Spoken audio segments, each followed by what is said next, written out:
欢迎来到热点新闻频道，请订阅并关注以获取最新资讯。仙侠剧破局者来了，仙台有树用禁忌师徒恋杀出春节档重围。当春节档电影厮杀至尾声，视频平台悄然打响了一场静默的流量争夺战。2月7日正午12点，两部古装剧的同步上线，犹如在平静湖面投入2颗深水炸弹，流失师领衔的掌心与邓卫担纲的仙台有树，用截然不同的叙事美学撕开了仙侠剧的转型切口。比起掌心中规中矩的探案叙事，仙台有树的两世师徒设定堪称仙侠剧的基因突变。木青哥红衣烈烈调教魔子徒弟的戏码，让人想起《花千骨》里白子画与花千骨的禁忌感。但编剧显然走得更远，当18年后转世的女主以徒弟身份重逢已成掌门的男主，这种身份倒错带来的宿命张力，让仙台有树师徒换成恋爱话题迅速屠榜热搜。更颠覆的是剧集对传统救赎叙事的解构。不同于以往男主拯救苍生的套路，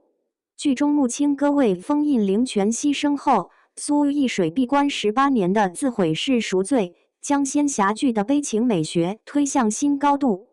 有观众在豆瓣热评写道：“这不是师徒虐恋，是双向救赎的东方版赎罪。”邓卫的转型堪称教科书级别，褪去长相思中途山景的温润公子形象，他将苏一水的魔性、隐忍与破碎感演绎的层次分明。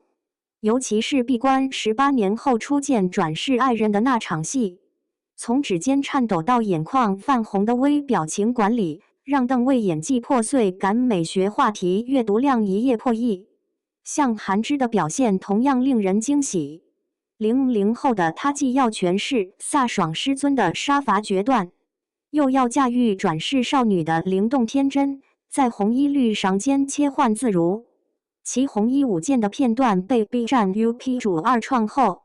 播放量已突破300万。弹幕齐刷这才是00后小花正确打开方式。尹涛导演再次证明了自己是仙侠赛道的革新者。仙台有树中，西山派的悬浮宫殿采用敦煌壁画配色，与暗黑系魔域形成视觉对冲。灵泉封印的特效镜头里，流动的水文静暗合千里江山图的笔触，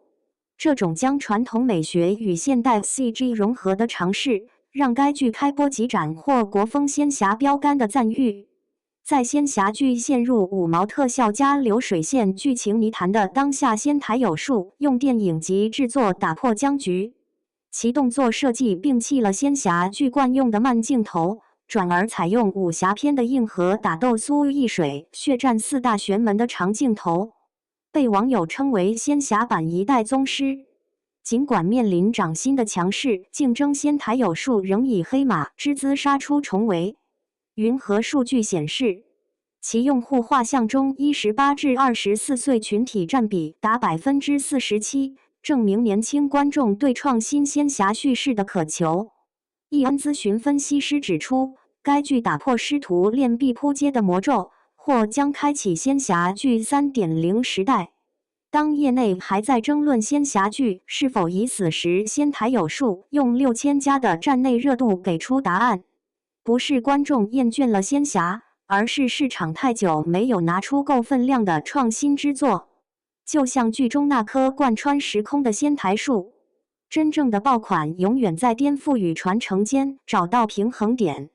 或许正如邓卫在采访中所说，观众要的不是仙气飘飘的假人，而是有血有肉的仙侠。